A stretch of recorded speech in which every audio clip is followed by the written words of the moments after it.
तो hello everyone, आज हम बताने वाले हैं आपको बीए के चतुर्थ सेमेस्टर का हिस्ट्री का सिलेबस, उसमें फर्स्ट पेपर और सेकंड पेपर दोनों का। शुरू करते हैं। फर्स्ट पेपर आपका आधुनिक भारत है, उसके राजनीतिक पहलू और प्रशासनिक पहलू के बारे में पढ़ेंगे, जो कि 1958 से 1947 तक, जो कि 1858 से 1947 तक है। और फिर आता है यूरोप का इतिहास, जो कि है 1848 से 1918 तक।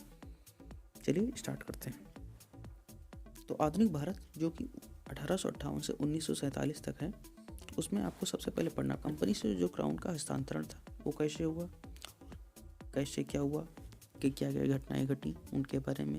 फिर डिब्बाबंदी एक वायसरॉय के रूप में क्या हुई, लॉरेंस का आंतरिक जो प्रशासन है, एक विदेशी नीति कैनिंग से नॉर्थब्रुक तक की, वो हमें पढ़नी मिलेंगी फर्स्ट यूनिट में। फिर द्वितीय यूनिट जो सब शुरू होती है, तो उसमें लिंटन का आंतरिक प्रशासन, रिपन की आंतरिक प्रशासन, एल्गिन का भी आंतरिक प्रशासन, और तथा जो लिंटन से एल्गिन द्वितीय तक की जो विदेशी नीति थी उसके बारे में हमें पढ़ने को मिलेगा। अब तृतीय यूनिट में हमें लॉर्ड कर्जन का प्रशासन, मिंटो द्वितीय का आंतरिक प्रशासन, हार्डिंग का आंतरिक प्रशासन तथा कर्जन से हार्डिंग तक का जो विदेशी नीति थी उसके बारे में हमें जानने को मिलेगा। ठीक है। और अब बात आती है इरविन का आंतरिक प्रशासन के बारे में, जो कि हमें फोर्थ यूनिट में पढ़ना है। उसमें वेवेल का आंतरिक प्रशासन तथा माउंटबेटन का आंतरिक प्रशासन। तो जेम्स फोर्ड से माउंटबेटन की जो विदेशी नीति थी ये हमें फोर्थ यूनिट में पढ़ने को मिलेगी।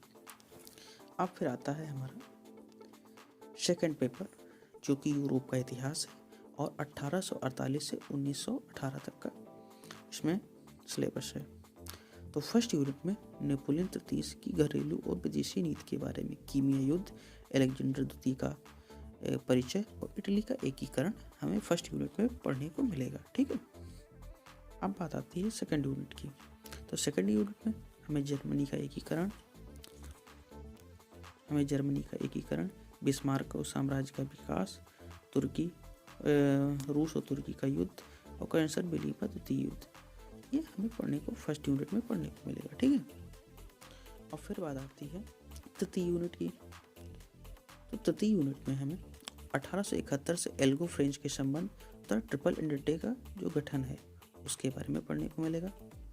और फिर आता है दूसरे नंबर में रूस में समाजवाद का विकास और 1905 में जो रूस की क्रांति हुई वो पढ़ने को मिलेगी। फिर युवा तुर्क क्रांति होगी और बाल्कन युद्ध 1912 से जो 1913 के बीच हुआ था वो हमें जानने को मिलेगा। ठीक है।